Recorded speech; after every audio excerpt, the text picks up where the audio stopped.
It's Halloween, and you know what that means. It's time to get marginally more scary than usual. The Necromancer is a fantasy staple. Evil wizard with creative ideas as to what should be done with grandma now that she's no longer with us has gotten the role of villain in basically every fantasy thing under the sun, so it's no wonder that they are in D&D too. And in D&D, Necromancers are not great to play as for players or to pit against your friends for DMs. They just never reach their full potential. So what if we took these very bad, no good wizards and made them 1,000 times cooler for both players and DMs? For this Halloween themed episode of Pointy Hat, I'm gonna tell you the history of the Necromancer in D&D, both as a player option and as an enemy, and then we're changing them completely so they live up to that potential. I'm Antonio D'Amico, this is Pointy Hat, and we're talking necromancy in this brand new episode of an undisclosed Pointy Hat series. You'll see. So when I think of necromancers, I think of... Good day, I'm Bob the Necromancer, and today we're doing an unboxing. Necromancers are for people that side with the boss in Undercover Boss, and teens that fantasize about how sad everyone will be at their funeral. I know you're out there. I know what you are. So, extremely quick crash course on what necromancy actually is. In D&D, a necromancer is a wizard, that's a D&D class, that studies a particular school of magic. Pay attention, because we're 100% using this later a lot. In D&D, there are 8 major schools of magic. Know You, Magical Girl Transformation Sequence, Economy Breaker Speedrun, Etsy Witchery, the factually most evil one from a moral standpoint, Gun, Gaslighting, Despicable Me, Ace Attorney, and of course, Necromancy. So, a necromancer is just a wizard that studies one of these schools. Technically no different from a diviner, an illusionist, or an enchanter, except yes, different from an enchanter because enchanters should all be on a watch list. And yet, the necromancer is, funnily enough, the one that ends up on a watch list the most often, as necromancers being evil is not just a trope, it's a thing in fiction. The people of D&D are just not super keen on you taking grandma from the grave and for a spin, turns out. And so necromancy is an often maligned school of magic. There are many reasons for this. For me, it's because necromancy is the only one that doesn't end in T-I-O-N, and I find that just very upsetting for some reason. For normal people in the D&D world, it's out of respect for the aforementioned grandma, who just shouldn't be out of her grave so late at night. This makes me tense. But for powerful players in the D&D world, necromancy is bad because it messes with the order of life and death. And there are crow ladies, goth girlfriend goddesses that are very invested in undead AI not erasing their job. It offends me. As per the flavor text of the necromancer subclass, necromancy explores the cosmic forces of life, death, and undeath. They literally derive arcane power from vital energy, like a magic vampire, and turn it into magic. This makes even more sense when you learn that healing spells used to be categorized as necromancy, whereas now they end up in transmutation or in evocation, which evocation to me is... But yeah, I guess healing is also creating energy. Sure. Okay, so that's necromancy and necromancers in general. But what if you want to play one? Well, let's take a look at what playable necromancers have looked like in D&D. We must start, of course, with AD&D. AD&D stands for Accidental Death and Dismemberment Insurance, but also for Advanced Dungeons & Dragons. For all intents and purposes, the first edition of D&D. Go before that and people start talking about white boxes and little brown books, and that's all prehistory from a time only the ancients know. There is nothing in AD&D to actually play a necromancer. The closest option you had was to strangle a cleric build into becoming something that kind of sort of looks like a necromancer if you squint, since clerics could raise the dead and do their bidding back then too. But that was it. That's all you had in AD&D. Second edition is where necromancers started to actually get some shine, on account of them getting a whole book. This, to my knowledge, marks the first time a playable necromancer, as in under that name, was playable in D&D, and they went all out. Back in the 2E days, subclasses weren't really a thing, but kits were a thing. If you were upset at 2024 calling races species and that not sounding fantasy enough, just letting you know that D&D choosing the least fantasy sounding word possible for things is a long and proud tradition. Anyway, kits were way less involved than subclasses, but they did give you some baby abilities and even hindrances. They also had requirements, and one of them for the necromancer to take the baseline vanilla necromancer kit is, I shit you not, wear black. Goth girlfriend build non-negotiable in 1995 apparently. Anyway, the coolest kid in second edition was Anatomist by far. Moving on. Third edition gave us the Dread Necromancer, which implies the existence of less edgy necromancers based on other emotions, like Creative Necromancer or like the Fun Time Necromancer. And it neglected to give us those, and I will never forgive it for it. The Dread Necromancer was a whole class, no subclass. 3 had no subclasses. No, it was a whole class. It came to us in Heroes of Horror, also known as Ho, and it was definitely not a wizard, but like also 100% it was a wizard. It did cast with charisma though. This was the beginning of basically everything casting with charisma. Everybody was a prestige class Riz Master in 3rd edition. The Necromancer here did exactly what it was meant to do. This is your baseline most necromanciest necromancer that has ever necromanced. It raised the dead, controls undead, and at 20th level, you turn into a lich. Insane! They actually went for it. The designers understood that this is the culmination of necromancy, and if players are dabbling in necromancy, this option should 100% be on the table. And that's interesting. Anyway, moving on to 4E, which was complicated. And water is also wet. 4E is just, it's always complicated. It's complicated, starring Meryl Streep. 4E had a book called The Heroes of Shadow the Hedgehog, and in that book there was necromancy, like as a school that a wizard could take. It added a ton of spells, most of them being like tangentially related to necromancy, like it was all about necrotic damage, but very much not the actual vibe because barely any were about actually raising the dead. Oh, and it also added, oh god, this is so confusing to explain, god, 4E. Okay, it also added necromancy mage schools, which are different from schools of magic. Yes, these two are different. They had the same name, but they were different. It was great. I'm not spending time explaining this because who cares? But basically, these are like wizard-specific feats, and they evolve. So you started as a necromancy apprentice at level 1, then at level 5, you become a necromancy expert, kind of a big leap there, but sure, and then a necromancy master. Anyway, worth pointing out because these let you raise the dead. Hallelujah. No lich though, only one ability that kind of makes you look like a Serarak. If you don't know who that is, that's okay. I mean, you've seen it. He is in the cover of a book, but we're not gonna talk about him. We have bigger fish to fry. Let's get to what actually matters. What about 5e? Well, Necromancer was right here from the beginning of 5e, right in the player's handbook. When 5e launched, all the classes got like 2 subclasses, except for Wizard, who got 37.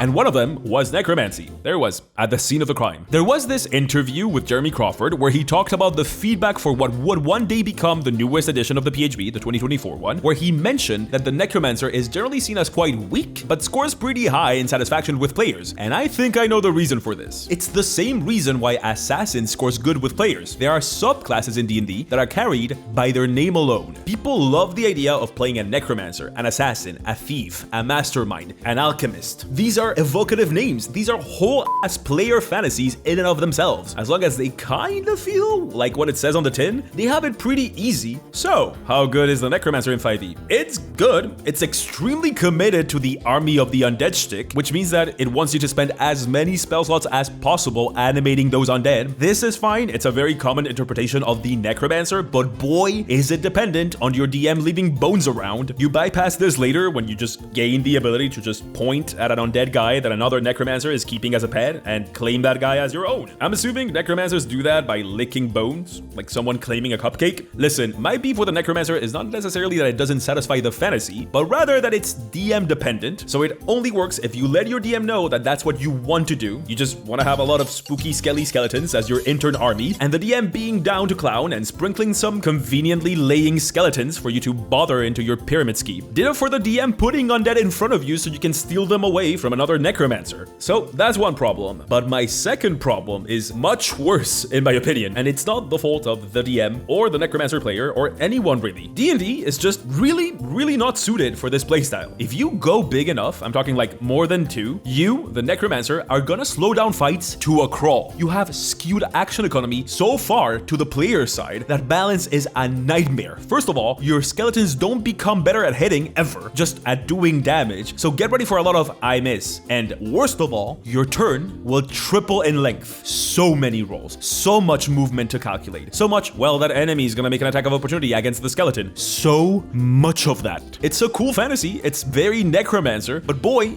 does it feel bad at the table, like to play. Also, it had like a bag of rats ability, and I hate bag of rats abilities. And guess what? As I was writing this section that I thought I was done with, guess who decided to drop an Unearthed Arcana on my doorstep with a beautiful baby necromancer swaddled in pure white linen? That's That's right, it was those dastardly rogues, Mr. Dungeons and Mr. Dragons. We just got an Unearthed Arcana, and it has a necromancer in it. I'm not gonna spend too long on this because it's Unearthed Arcana, it will most likely change, but if you want my take, it's better in every single way. Your familiar can be a skeleton or a zombie.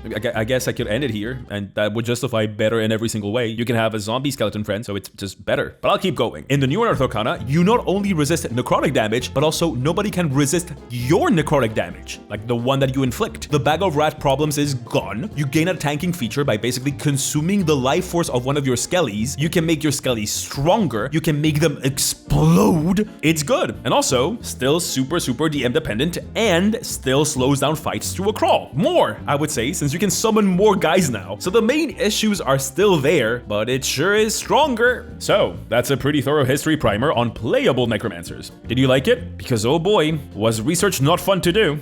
I did the research. What's that? Oh, you're right. That reminds me. Oh god. Necromancers in the game were not meant to be truly playable at all. Their place has always been more as baddies. So, what are your options if you want to fight a necromancer rather than become one? That's another whole chunk of research to do, huh? Familiar. Necromantic baddies primer. Now. Human familiar. I was right here. Hi. Hopefully soon to be skeleton here. So, there's no point on beating around the bush. When it comes to necromancers you can fight, liches are kind of unavoidable. If you're fighting a necromancer, you're more than likely fighting their beef jerky undying version. And D&D has made like 10,000 of these over the years, and their stories are like impossible to get straight. So luckily I'm here to explain all the inscrutable lore to you. Lucky everyone but me. Alright, I'm gonna talk about the big three. I named them the big three because I felt like it. Welcome to America's Next Top Defiler of the Sanctity of Death. You want to be on? Dead.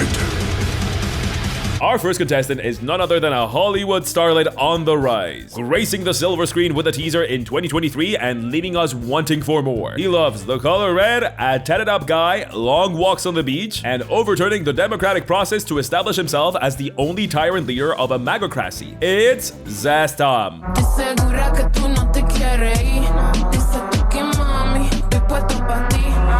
That's right, this is the only lich on the list with an actual IMDb page, so he gets in. That bald-headed lady with the red robes and the really bad complexion in the D&D movie? She's bald! She's bald and she's torturing people who have hair! That's a red wizard of the magocratic nation of Fae. The Fae, them wizards, are hell-bent on waging magical warfare against anyone with intact hair follicles. And Zastam, who will be referred to as Tammy from now on, for convenience, and because I think it's funny, he is mostly to blame for that. I mean, Fae was never good, but he made it worse. As I said, Fae is a magocracy, or a magocracy.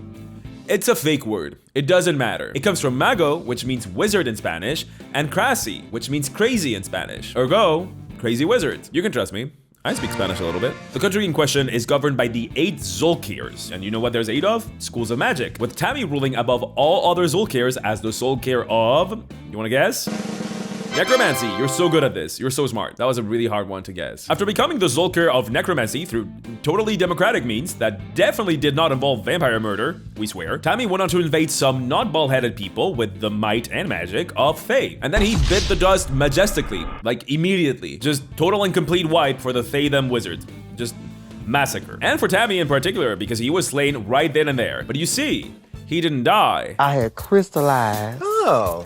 And now I'm a glamazon lich ready for the runway. That's right, Zastam is kind of like a weird lich because he turned into one through kind of happenstance. Just evil powers of evil made sure that he could become a final boss later. So, lich. It happened. So, we're here to talk about evil wizard necromancer potential for your games of D&D. How does Tammy do it? To me, Tammy's whole claim to fame is the civil war that caused the spell plague, which I keep alluding to and just refusing to explain because boy is it stupid and long and complicated. Anyway, all you need to know here is that Zastam basically turned against his countrymen in like a sort of celebration ritual thing, and he just used that festival to turn everyone that had decided to go to that festival into evil undead, and that's what kind of kickstarted the whole civil war. If you live in D&D world, just don't go to any festivals ever. Just play it safe. Is it Flag Day in D&D world? No, it isn't. Stay home. Anyway, after the Flag Day massacre, the other Zolkirs were like, this sounds like a coup. To which Tammy replied, if it quacks like a duck and challenges the democratic process like a duck, guess what? And so civil war began to ravage the wizard crazy nation of Fae. Spoiler alert, Tammy won, and now Fae is basically fully undead. Oops. So, evil wizard ranking time. I think that Zastam's distinction to all of the other liches is his political bent. Liches just tend to be lonely weirdos that hole up in the tallest building they can find. What is this tower of terror here? They just don't get out much. By placing Zame in a magocracy, it doesn't matter, you guys, don't worry, we'll get through it. You get a lich that is both proactive and political, which is extremely rare. And you get 7 other evil wizards to play around with the Zolkirs that are loyal to him. You also get to play with stories about a resistance comprised of non-evil wizards. Those are sometimes a thing. To me, Zastam can make for an incredibly compelling bad guy for a political intrigue magic campaign. That sounds amazing. I will play that. And so I'm rating Tammy 4 demi-liches out of 5. Next up, our second contestant in America's Next Top Necromancer is the definition of a boss babe. Like a businesswoman of the 80s, she does not want romance without finance. She is a woman in STEM, a lover of a Roman numeral, an amateur of botched nose jobs, and a little bit of a gamer girl herself. Having appeared in a very popular video game of recent years that we have covered on this channel, it's Vlaakith 157.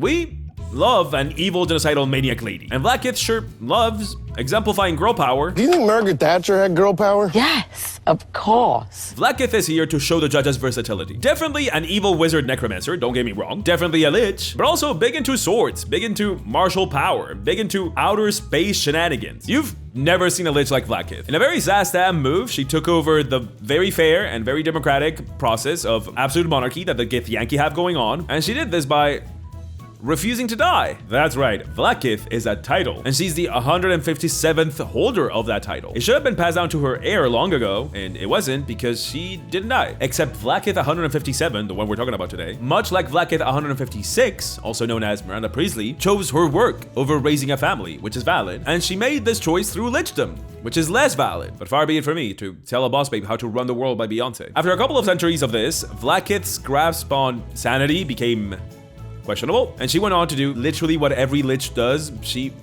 wants to become a god. This is a thing that they all do. They all do this. Zastam tried this. Our next contestant definitely tried this. And Vlaakith is not gonna let the others have all the fun. She hasn't quite succeeded in becoming a god yet, but she's definitely like a demi-power or something. Okay, ranking time. How does Vlaakith fare in the evil necromancer wizard ranking? To me, Vlaakith's versatility is both her strongest point and also her biggest weakness. Do you want a military vibe? Do you want a sci-fi twist? Do you want a god, deity, fanaticism plot? All of those are hard to come by when it comes to evil necromancer baddies, and Vlaakith is like 100% that. And yet, that's also why she kind of feels like barely a necromancer. She, once again, technically is one, but if you're looking for like vanilla flavored necromancer, she's definitely not your pick. She's there for the people that want a twist on the trope of necromancy. I think the most interesting thing about Vlaakith, and I think I'm right about this because that's what Baldur's Gate 3 did with Vlaakith, they barely touched the lich thing in the game. The interesting thing is her obsession with fanaticism. She has bent and twisted Githyanki society to worship her exclusively and all the time. Zastam is over there just barely holding on to a kingdom, while Vlaakith over there has convinced an entire race of people to worship her unquestioningly. If you want to tell a story about fanatics, cults, and like what it takes to break out of them, Vlaakith is 100% your baddie. And also, give Baldur's Gate 3 a chance. That's basically Lae'zel's story. All in all, in America's Next Top Necromancer, Vlaakith 157 gets 3 demi-liches out of 5. Okay, our last contestant is an all-star, and he's here to show people he's still got it. He did not come here to make friends, he came here to win. Zastam is a Hollywood star, Vlaakith has been prominently featured in a video game. Our next guest has done both. He has book deals, he has a fan base, he has the reach, he has the charisma, uniqueness, nerve, and talent. And he has his eye and his hand on the prize. It's Vecna.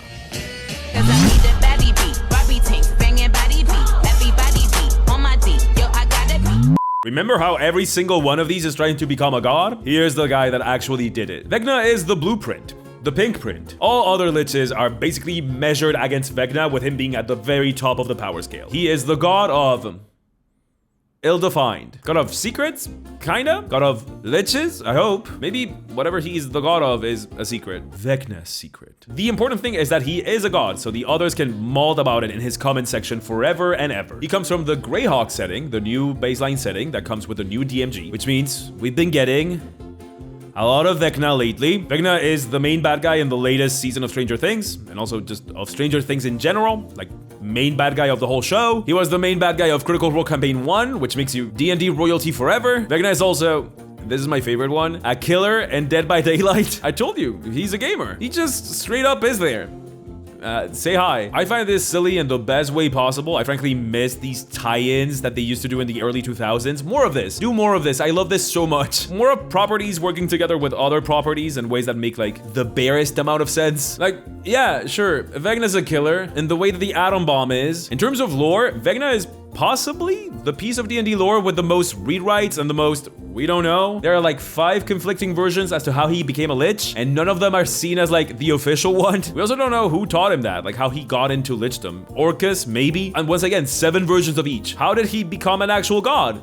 It's just a lot of he said, she said with every single bit of his lore. He's said to be the first lich, which is very CW of him. Like, it's very Vampire Diaries, the original. So the funny thing about Vegna being such a famous villain and like enduring through generations is that he has the most insane level of plot armor every time. He never dies. Like, Vegna will lose and die and will be killed forever and ever. And we're told that this time for good in whatever inexcrutable plot that D&D is having that week. And then he comes back. Somehow Vecna returns. Just kidding, he got better. He kinda works under 6-year-old play pretend rules. It's a lot of like, okay, well, I kill you with my sword that kills you. And then Vegna goes like, nuh-uh. No, you don't, no, because the dark powers, the dark powers, they don't let me die. They bring me back to life so you don't kill me, you don't get to kill me. It's a whole lot of that. It's that every time. Did you guys like my reenactment? That's actual D&D lore. You're welcome. In terms of baddies, his claim to fame is name recognition. His longevity in the game, his whole branding thing, it's what makes him such an iconic villain. But I will say there's 2 things about him that stand out. The first one being his merch. Vegna is a fan of merch.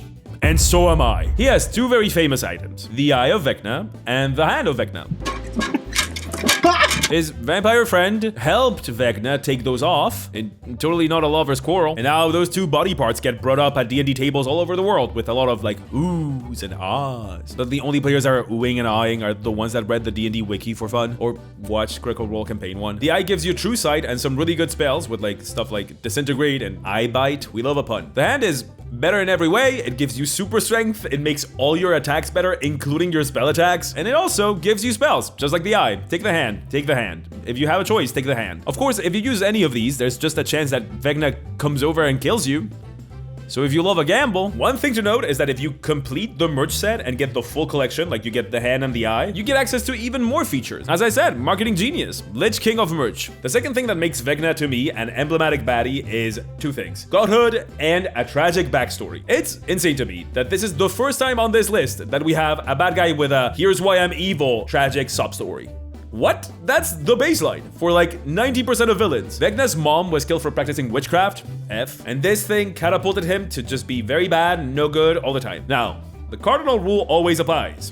Cool motive, still murder. A tragic backstory is powerful stuff. And it also reminds you of the most compelling thing about Vegna to me. He was once mortal. He is one of the extremely rare mortals that did it, that became a god. He had to turn himself into a beef jerky wizard and go through 5,000 hoops, but he did it. He did the thing. That's compelling. That's interesting. That's something to build a campaign around. Because it not only shows players that godhood can be done, it's attainable to you, it also shows you, on account of how many times Vegna has been defeated, that you can beat God. If you play a lot of JRPGs, you understand the appeal of fighting God as the final boss. So, for the tragic human backstory, for managing to achieve godhood and the storytelling opportunities that come to the table with that, I give Vegna 5 Demoliches out of 5 and our evil necromancer bad guy scale. Thank you, familiar. Good summary. I bet you love reading up on all that lore. Loved it. Can I go back to my birthday now? Yeah, you go to whatever a birthday is. But here's the thing. All this doesn't cut it for necromancers. Necromancer is one of the most emblematic archetypes in D&D. Scratch that. In all of fantasy, period. There's entire series written about them. My new favorite book series, for example. What can we do to really access that potential in our games? Well, have you noticed it? Do you know what's going on yet? Look to your right. There's been an elephant in this room you and I have been talking in for the entirety of this video. Why don't we give those of you that want to play a necromancer something to strive towards, and those of you that want to run it against your friends something to terrify your friends? Exactly. Plot twist. This is the last video on my Lich series. I have turned every single D&D class into its own version of a Lich, and for this massive finale, to help the evil necromancer wizard achieve its full potential, both for players and DMs, I'm making making a lich for every arcane school of magic. Yes, one lich for every school. I'm gonna do it right now in this very video you're watching. That's how we're doing the wizard lich. I'm expanding the lore of the arcane schools in general, and I'm making a lich king to rule them all. And I'm putting all of that and all the liches for every single class I've already done into one book and launching a full collection around it. But don't worry, there's always free stuff for you to take home for 100% free. So, one lich per arcane school. How and why? Okay, a wizard lich must be the classic lich. I've done plenty of weirdo liches. A lich that uses its own self-mummified body as its soul jar. A lich that uses the rage of those it doesn't kill as its soul jar. A parasitic lich that uses other liches as soul jar hosts to live forever. I've done a whole lot. I want the wizard lich to be a take on the classic, a new version of your dad's lich. So, what is a classic lich and how can we twist it, Pointy Hat style? Let me summarize it for you as fast as possible. Your baseline lich must make a potion, sometimes called a lich knee potion or a knobby knee potion. Then it must make a phylactery, and then it must die, and that's it. They'll rise back as a lich. It's all very DIY. So if we want these arcane school liches to feel like a twist on the classic lich, we have to start there. What about that potion? We got actual ingredients for it, like an actual recipe courtesy of Ed Greenwood, and we got this in the 80s. So we can assume it just involved a lot of lycra and a lot of murder and maybe a touch of snow. But this is back in prehistoric times, also known as TSR days. This information has not been relevant since the 90s. Only 90s kids will remember the secrets of life through eternal death. So the ingredients and specifics about this potion have changed 1,000 times throughout the editions, but only one thing has stayed relevant. It's still very much a thing in 5e, as in it's right there in the old monster manual, and that thing is that the making of this potion of lichdom requires an act of true evil, which is the sacrifice of a soul. Quite possibly the first soul a lich has ever sacrificed, because sacrificing a soul is quite possibly the greatest crime someone can commit in the world of D&D. In D&D, death is just not that big of a deal. Coming back from death is, fine. I mean, it's inconvenient, but it's fine. Soul sacrifice, though? That's big. In a world where the afterlife is real, where souls can go on to live other lives as genies or angels or devils, sacrificing someone's soul, completely destroying it, is the sort of eternal punishment that only the greatest of zealots believe in. This is why it's hard to decouple lichdom in general from evil. You have to commit murder times 100 to kickstart your craft beer poison microbrewing ritual, and that is, kind of up. Okay, so how are we involving the arcane schools in this? It's the most wizard thing, so we have to. Well, in 3.5, yes, we're going there. In 3.5, there was this thing about wizards. Wizards could specialize in a school of magic, just like they can now, but there was a catch. If they did, they would also have to forsake 2 other schools and learn no spells from those, except for divination, because it's the best. I happen to love that. Not mechanically, to be honest. I'm neither here nor there about it. It's about balancing, but I love it for vibes reasons. What is more academia than rules? More academia than forbidding something, than tradition, than dogma? What is more magic school vibes than a forbidden section at a library? It's such cool flavor for studying the arcane to have taboos. What if that's the energy we summon for our wizard liches? What if this was not the only taboo in arcane academia? What if each school had its own great taboo? Lines that good little wizards do not cross. Lines that archmages dare to not even speak. Crimes against the arcane and the weave itself. Does that not scream wizard lich? Lichdom is, at its core, a rebellion against the laws of nature, the cycle of life and death. What if lichdom through wizardry is a rebellion against the laws of the arcane, the rules that each wizard of each of the schools is told to never ever do? Remember the soul that must be sacrificed to create the elixir that kills the wizard and completes the transformation of that wizard into a true lich? What if that's where the arcane taboos come in? Let's make some liches based on these. The phrase school of magic is often said by those in the know without a second thought, but the arcane arts are intrinsically connected to learning. Schools teach students, and those students must abide by the rules set by the schools they trust to teach them. Rules dictate what you as a member of an arcane school can do and what you cannot do, and there are no firmer rules in arcane academia than arcane taboos. An arcane taboo is a use of a particular school of magic that is completely forbidden to practitioners of that school. Each school has one, but their stance on their taboo is the same across all schools: complete and utter intolerance towards anyone that dabbles in them. Any student that is found to look into arcane taboos to one day attempt them is banished from the school in perpetuity. A student that succeeds at breaking their school's taboo is not just banished, but hunted and brought to justice, if not outright killed. The reason for this extreme dogmatism is simple and goes beyond the immorality of the taboos themselves. The very first step in the process to achieve lichdom is for a wizard to break their school's arcane taboo. Arcane taboos are forbidden because attaining lichdom simply cannot be tolerated. Since lichdom demands the sacrifice of a soul to create the lich elixir, each arcane taboo demands the wizard lich to destroy a soul using a twisted version of their school of magic. The abjuration taboo is defense as death. The victim is to be imprisoned in an abjurative bubble, like the shield spell turned inwards, in a perfect prison where no harm can come to them. The victim dies a pure death after their body turns against them, completely protected from the outside world, but dying from within. The lich that sacrifices a soul in this way is commonly referred to as a necro-abjurer, and their modus operandi is to concentrate on the defense of their soul jar more than any other lich. The necro-abjurer creates layers and layers of defense, encasing the receptacle that houses their soul into heavily protected vaults. Given time, those vaults turn into fortresses. Sufficiently long-lived necro-abjurers make these fortresses walking bastions that they can take with them, too fearful to ever leave their soul jars unattended despite their impossibly powerful defenses. The conjuration taboo is death by summoning. The conjurer must summon a soul already at peace, one that has already gone through the ordeal of death and gained eternal life by passing into the great beyond, and take that away from that soul by bringing it back to the material realm and destroying it. Necro-conjurers, liches of conjuration wizards, are often characterized as the most ravenous of liches, as feeding their soul jar not only extends their own life, but also grants them new resources for their summoning. A necro-conjurer can summon the residual energy of every soul it has ever consumed, as it's this same energy that powers their own life. They can then turn these summons against their enemies to protect themselves. Some necro-conjurers go for sheer numbers, some hunt down particularly powerful souls, and some target the loved ones of their most dangerous enemies to torture said enemies by having them fight those they lost to the necro-conjurer.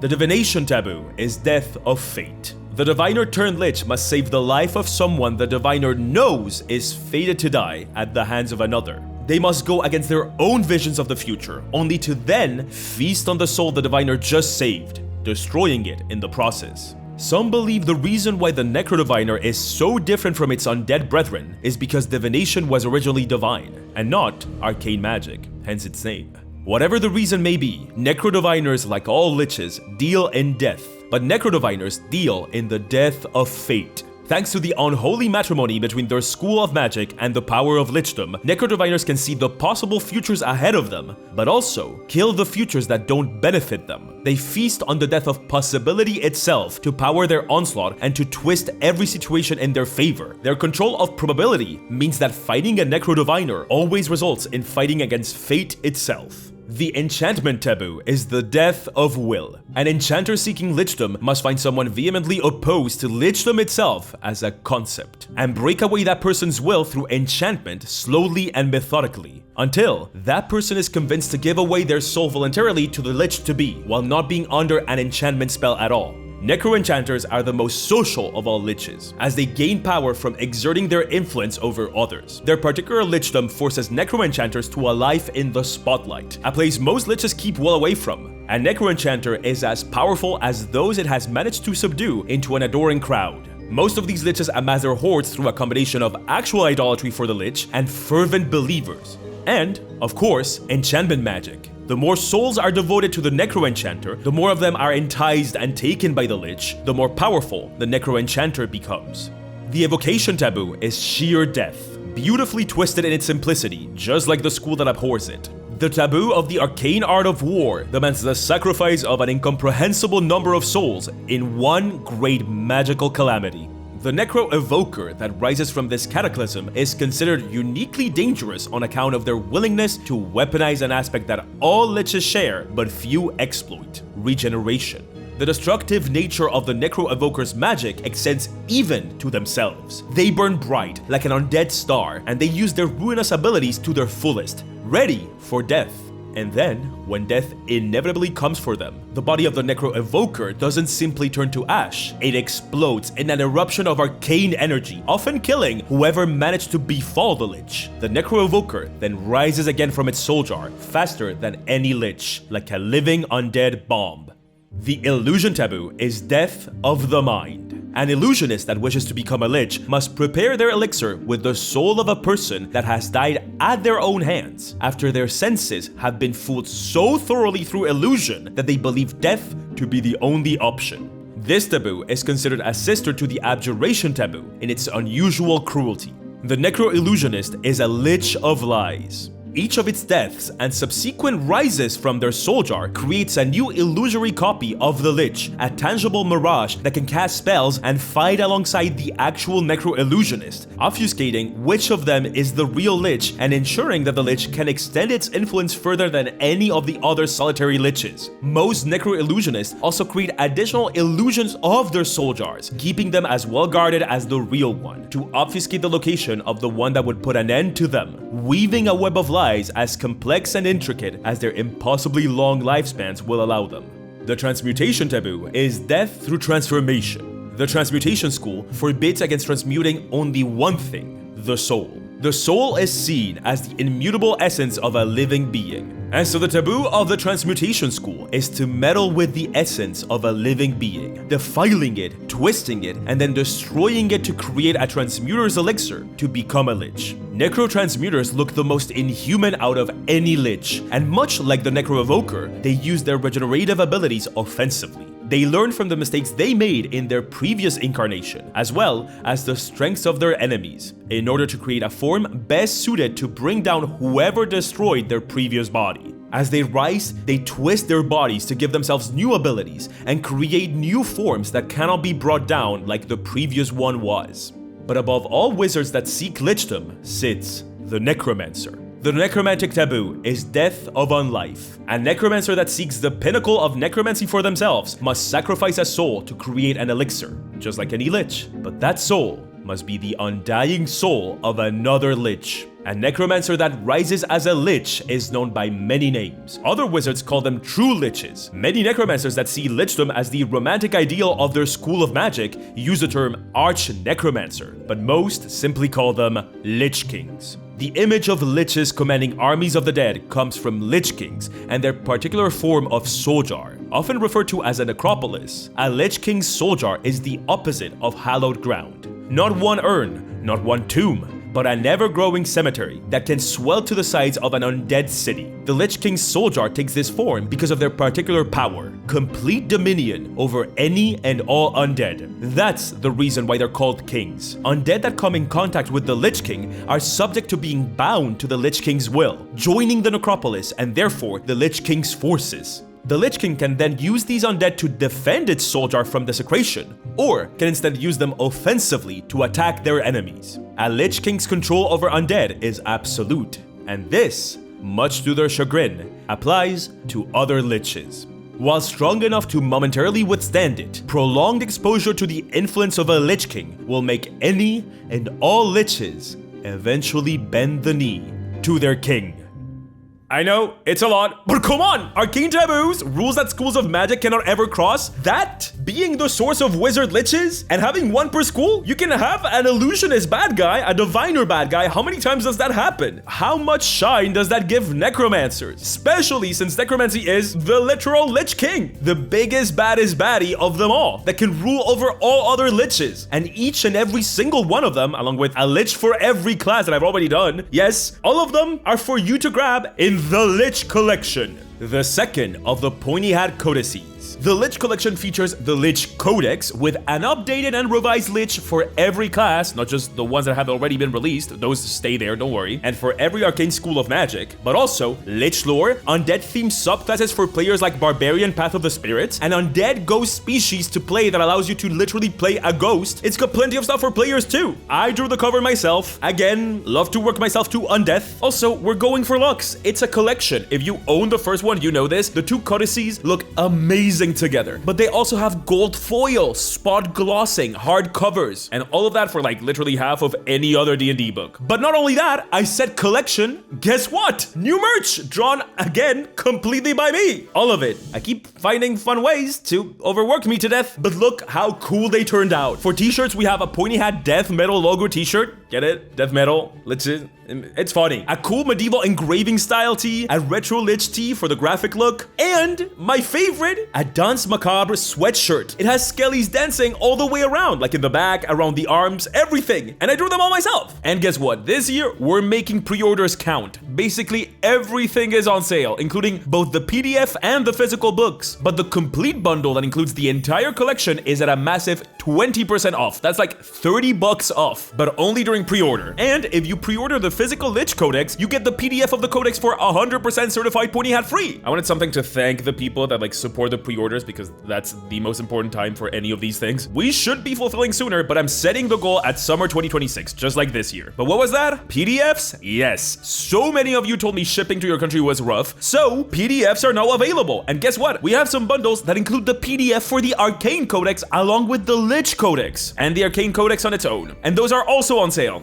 I just really wanted to make the bundles worth it. But no matter how lux, I'll always stay true to 100% Pointy Hat free, and I'm not gonna make a video on Necromancers and not give you exactly that. The Lich King, the Necromancer Lich, is for you to grab for 100% free in the description below. That's right, the star of the whole thing, the culmination of the whole series, you can grab that one for free. Maybe that was a stupid choice. And if you want all the others, as I said, pre-order sale is happening right now, and you get a free PDF with every codex. I don't say this much, but like, I don't take sponsors when I release stuff myself, whether it's charity or like the one time a year actually sell something, because I'm stupid. But if I'm ever putting something out there myself and it's something I release for money, I'm putting everything into it. I'm doing my absolute best. So I hope you all like it. Your support for the Arcane Collection literally left me in tears, so I can only hope you like the Lich Collection just as much. It's the culmination of so much work, so I hope it feels like an exciting ending for Witch Lich, which is, to this day, my absolute favorite series on this channel. Thank you for staying with me through all of this. I can't find the words to make it sound unique, so I can only say thank you. Alright, let's go down memory lane. Here's my Bard Lich, the very first Lich we did on this channel, how time flies, and here's the Sorcerer Lich, everyone's favorite of the Liches. Okay, don't break any arcane taboos. Mwah!